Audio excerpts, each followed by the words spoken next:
Marche interdite de Lamouka, la police a dispersé à coups de gaz lacrymogène les manifestants et brutalisé certains journalistes. Une répression condamnée par les organisations des journalistes de la RDC. Et c'est la rentrée parlementaire ce mercredi au Palais du Peuple.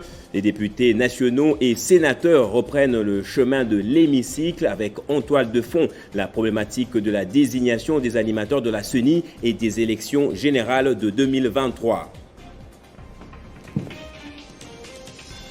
Et au sud Kivu, un feu s'est déclaré cette nuit dans le bâtiment du gouvernement, appelé autrement l'hôtel de la Poste de Bukavu.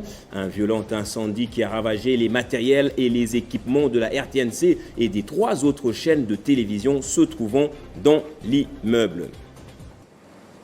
Bienvenue à vous tous et merci d'être avec nous sur Télé 50.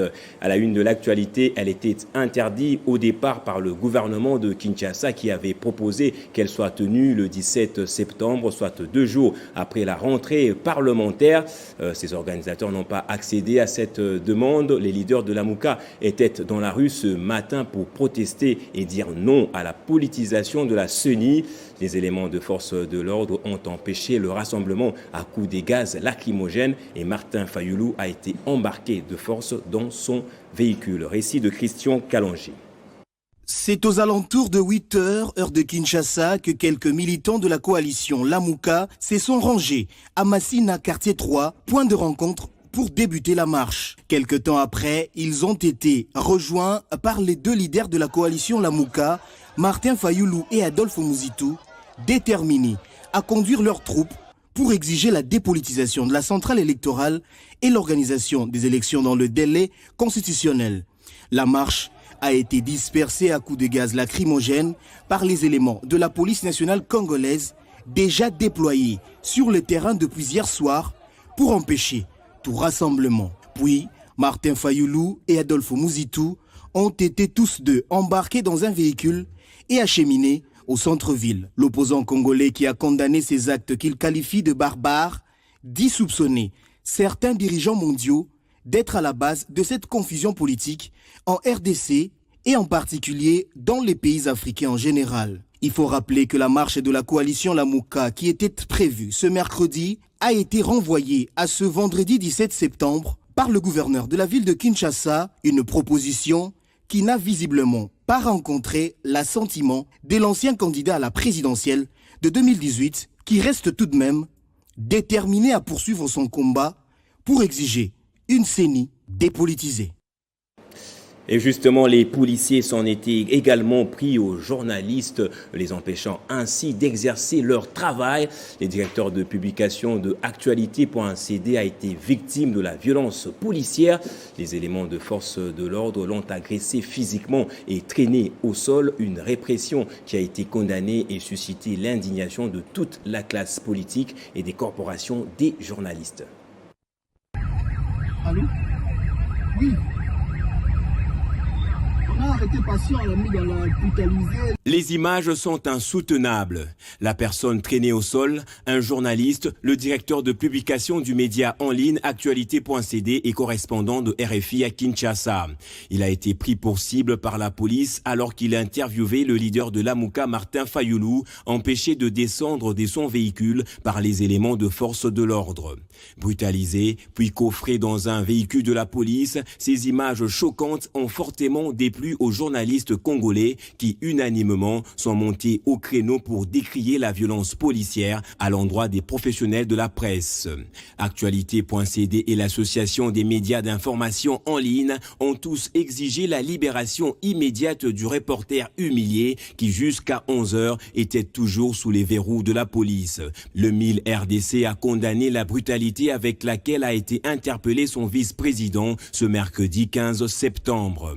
La réaction du gouvernement n'a pas tardé. Le ministre de la Communication et des Médias a annoncé dans une vidéo l'ouverture d'une enquête pour sanctionner les auteurs. Nous condamnons fermement ces bavures policières, que ce soit le numéro 1 de la police des enquêtes immédiates pour identifier les policiers qui sont à la base de cette situation et ils seront sévèrement sanctionnés. Pour l'UNPC section Kinshasa, il est inacceptable de tolérer à l'heure actuelle l'arrestation arbitraire des journalistes. Il est totalement inadmissible de brutaliser un journaliste dans l'exercice de ses fonctions.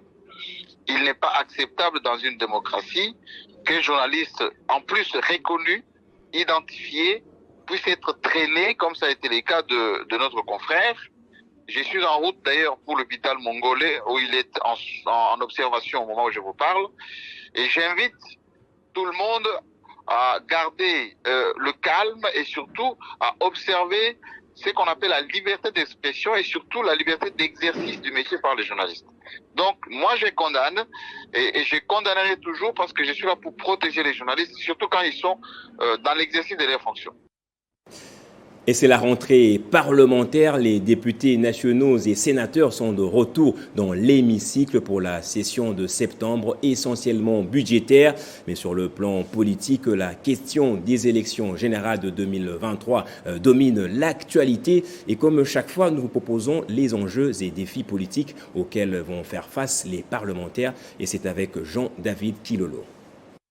Les députés et sénateurs reprennent le chemin de l'hémicycle ce 15 septembre pour examiner les points essentiels dont les enjeux sont détaillés. Il s'agit des questions politiques, économiques et sociales qui seront déterminantes et essentielles pour la République démocratique du Congo. Des questions politiques, les députés nationaux devront certainement étudier et voir la problématique sur l'entérinement des nouveaux membres de la Commission électorale nationale indépendante et la loi Tchani sur la congolité qui a créé la polémique entre les parlementaires au pouvoir cash et ensemble. Au sujet de l'entérinement des membres du bureau de la CENI, des divergences des fonds persistent entre les confessions religieuses, ce qui a conduit à la crise de confiance entre l'UDPS Ensemble pour la République, le PPRD, l'UNC, le MLC et bien d'autres partis politiques.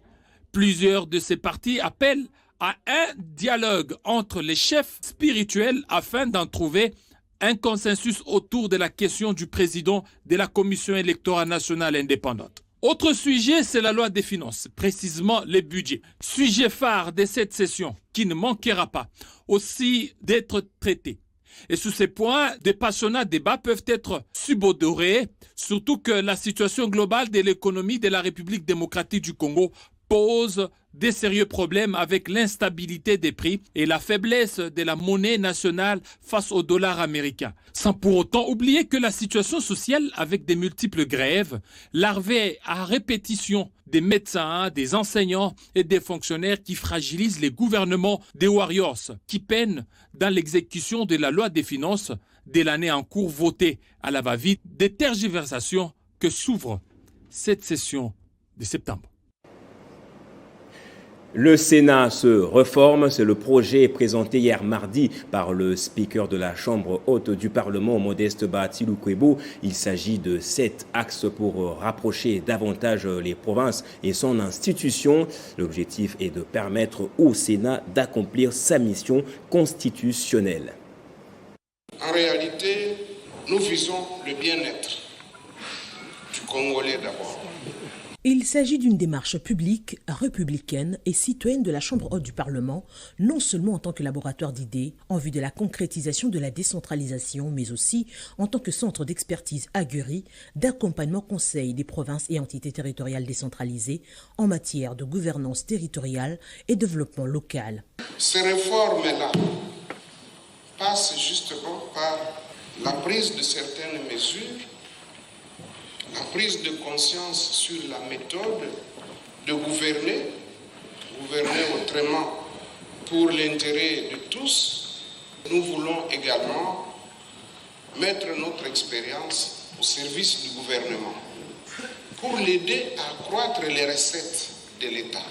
Une réforme du président Bahati Lukwebo qui vise à intégrer la conférence des gouverneurs, instaurer le congrès Sénat-Province, tenir la quinzaine des provinces au Sénat, à déployer une nouvelle stratégie de communication, relever le défi numérique au Sénat, redynamiser la diplomatie parlementaire du Sénat et mettre en place les œuvres sociales et mécénat scientifiques. Nous avions décidé que désormais, les sénateurs puissent se rendre dans les provinces.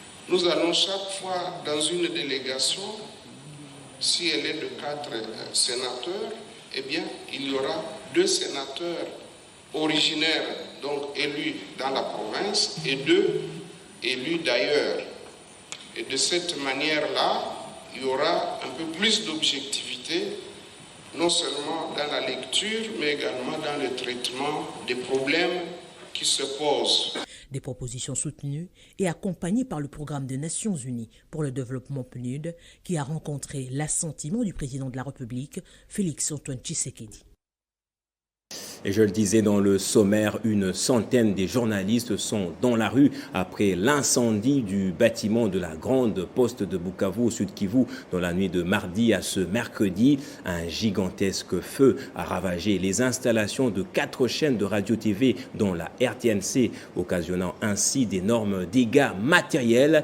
Le gouvernement provincial a annoncé l'ouverture des enquêtes pour déterminer l'origine. On voit ça avec notre correspondant sur place, Amani Joseph. L'hôtel de poste situé au cœur de la ville de Bukavu a pris feu, c'était autour de 23h. Les premiers éléments à notre possession font état de 4 chaînes de radio-TV réduites au silence. Il s'agit notamment de la RTNC, la MRT9, Canal Futur de l'honorable Vital Kamerhe et la RTVGL. C'est le résultat d'un gigantesque incendie survenu dans ces bâtiments du gouvernement congolais. Des dizaines de véhicules calcinés, des émetteurs, des mixeurs, matériel de reportage, studios d'enregistrement et autres outils nécessaires ont été réduits en cendres par ces faits dévastateurs dont on ignore encore l'origine. Le seul centre de capture biométrique pour l'obtention des passeports n'a pas été épargné. L'hôtel de poste de Bukavu abritait plusieurs autres services dont le commerce, des cabinets d'avocats, des églises, des auditoires, des universités, secrétariat public, dépassant même son capacité d'accueil. Pour l'heure, le gouvernement provincial annonce l'ouverture d'une enquête urgente selon Jérémy Bassimane, porte-parole qui est arrivé sur place. Donc, dans notre reportage du soir, nous y reviendrons avec plus de précisions. Depuis l'hôtel de poste à Bukavu, Joseph Amani, Télé 50. Et 4 militaires congolais ont été condamnés à la réclusion à perpétuité à Minembwe dans le territoire de Fizi, dans le sud Kivu, pour meurtre et 2 autres à 20 ans de prison pour viol. Selon Dieudonné Kassereka, porte-parole des FARDC dans cette partie du territoire national, les 4 militaires ont été reconnus coupables de meurtre de 5 femmes, dissipation des munitions de guerre et violation des consignes. Nous en parlons avec le major Dieudonné Kassereka qui est en ligne avec vous. Bonjour mon major, vous êtes porte-parole des FARDC, je l'avais dit. Dans quelles circonstances ces personnes civiles ont été abattues? Bonjour. Oui, ce sont seulement les militaires les moins gradés, ils sont de deuxième classe tous. Ils ont été condamnés pour assassinat, ils avaient tué sur 4 femmes et un homme la nuit du 28 et le 30 juin dernier. Et voilà, donc confondu aux hommes miliciens, cela ne vient pas ternir l'image de l'armée? Les militaires, peut-être qu'ils les ont confondus aux groupes armés. Hein. C'est pour ça qu'ils ont tiré sur eux. Et, malheureusement, il y a eu mort d'hommes et hier, ils ont été condamnés à perpétuité. Et une dernière question, cette condamnation a été saluée par la population locale? Bon, la population est contente, c'est parce que la justice a été rendue. C'est comme ça que, vous savez, depuis quand ils ont commis ces faits, les autorités militaires avaient ordonné leur arrestation immédiate. Et la population demandait à Cour qu'il soit présenté à la justice. C'est comme ça qu'ils ont commencé à comparaître depuis 3 jours avant d'être condamnés devant la population. Les militaires, les FARDC ne tuent pas en désordre. Il y a quelques éléments indisciplinés qui violent les consignes des autorités, mais qui souvent ont toujours été arrêtés et finis. Alors, dire que les FARDC sont en train de tuer en désordre, c'est trop dire. Seulement quelques individus, quelques militaires indisciplinés, et ils sont souvent présentés à la justice. C'est moi qui vous remercie, monsieur. Voilà. Une cinquantaine de commandants d'unités et des magistrats militaires sont à l'école de lutte contre les violences sexuelles au sein des FARDC durant 2 jours. Une formation organisée par l'armée avec l'appui du Bureau conjoint des Nations Unies aux droits de l'homme. C'est le vice-gouverneur de l'Ituri, le commissaire divisionnaire Alonga Boni Benjamin, qui a lancé ces assises. Les auteurs de violences sexuelles, des droits de l'homme et du droit humanitaire international doivent être réprimés au sein des forces armées à cette période de l'état de siège. En Ituri, cheval de bataille du commandant suprême des forces armées, Félix Antoine Tshisekedi Tshilombo, dans le cadre de sa politique de tolérance zéro immédiate. Voilà ce qui justifie l'organisation d'un atelier de sensibilisation de 2 jours à l'intention des commandants d'unité et des magistrats militaires. Leitmotiv pour le secrétaire de la commission de lutte contre les violences sexuelles et commandant second du service de la communication et de l'information des forces armées, le colonel Batabombi Apanzajo Daniel, de rappeler à l'assistance le bien fondé de cette formation. J'ai saisi par conséquent cette occasion pour rappeler à toutes et à tous que la politique de tolérance zéro contre tout comportement déviant reste démise au sein des forces armées, quel que soit le grade militaire revêtu par le présumé auteur de l'acte. Aujourd'hui, c'est une action de sensibilisation qui nous rassemble dans ce cadre de cette activité liée à la mise en œuvre de la campagne si haut évoquée. Le vice-gouverneur de l'Ituri, le commissaire divisionnaire Alonga Boni Benjamin, qui a présidé la cérémonie, a appelé les participants de capitaliser les acquis de cette formation dans leurs unités respectives.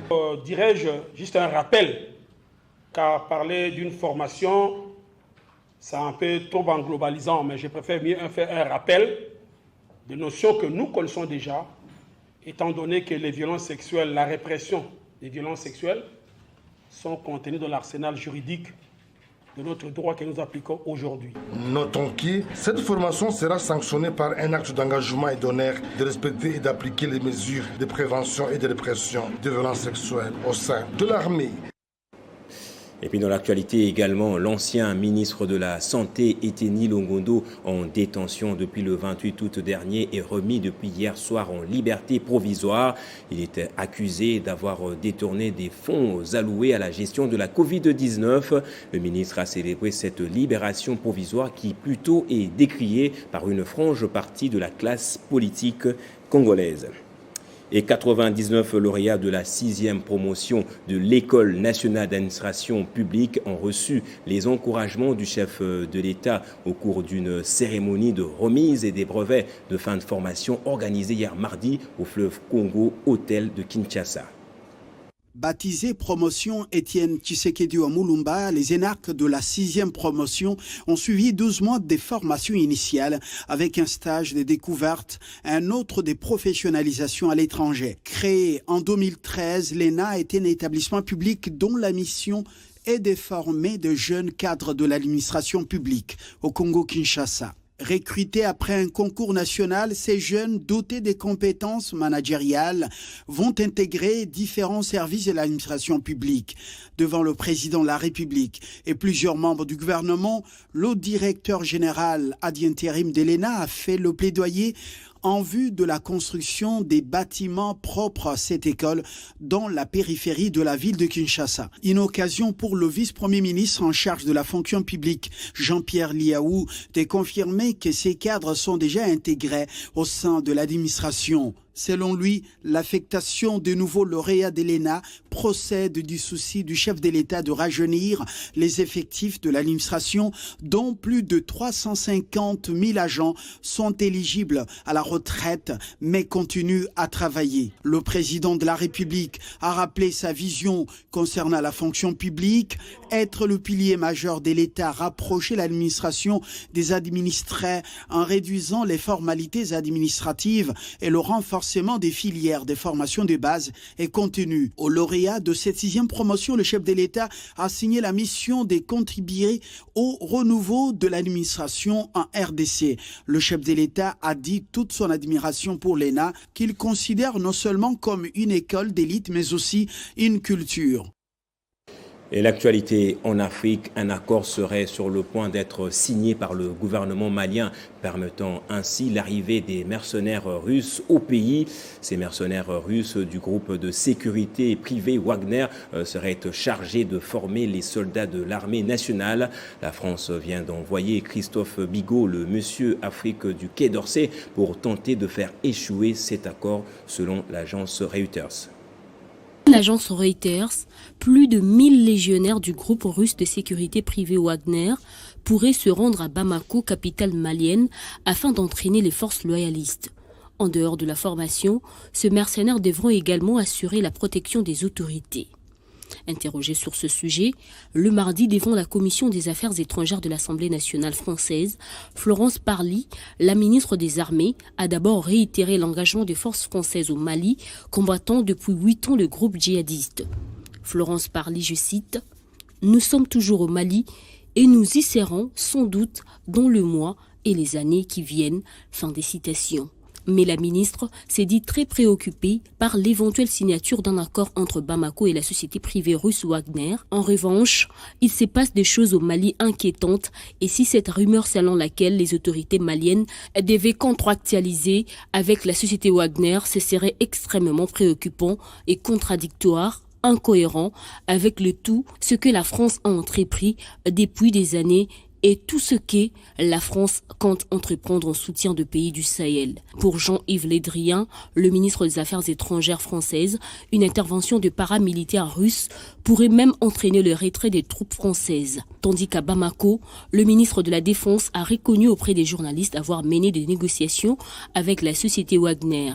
Le Mali entend désormais diversifier et à moyen terme ses relations pour assurer la sécurité du pays. Pour lui, ils vont rien signer avec Wagner, mais ils discutent avec tout le monde, a déclaré le ministre de la Défense malienne. Si le Mali parvient à paraffer cet accord avec la Russie, il ne sera pas le premier pays à le faire. La République centrafricaine en a déjà reçu de nombreux renforts de la société Wagner après la crise électorale de 2020 ainsi que l'attaque de rebelles sur Bangui. Ils combattent désormais aux côtés de l'armée nationale en région, malgré que la Russie et les gouvernements centrafricains nient toute participation russe dans les opérations des forces nationales. On passe en sport à présent. C'est aujourd'hui que le go de la 27e édition de la Ligue nationale de football sera donné au centre Kourara Mpova dans la commune de Lansele. Une seule rencontre sera au programme à Kinshasa. Elle opposera le Racing Club de Kinshasa au cercle sportif Don Bosco sous le coup de 15h30. Deux matchs vont se jouer demain entre GSK Chinkuku et l'AC Rangers Bazano. Je signale que plusieurs rencontres de cette première journée ont été reprogrammées suite aux problèmes techniques. On va passer au rappel des titres à présent.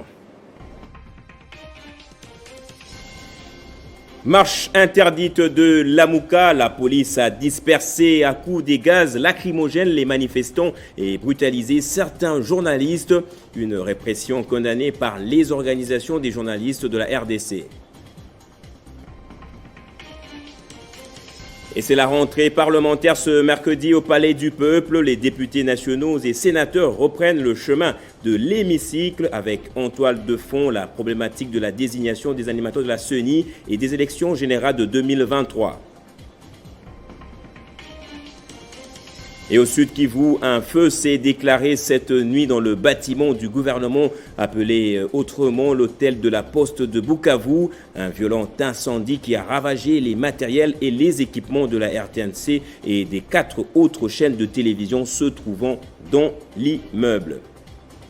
Fin de ce journal. Merci à vous tous de nous avoir suivis de partout dans le monde. L'actualité reste en continu sur votre chaîne.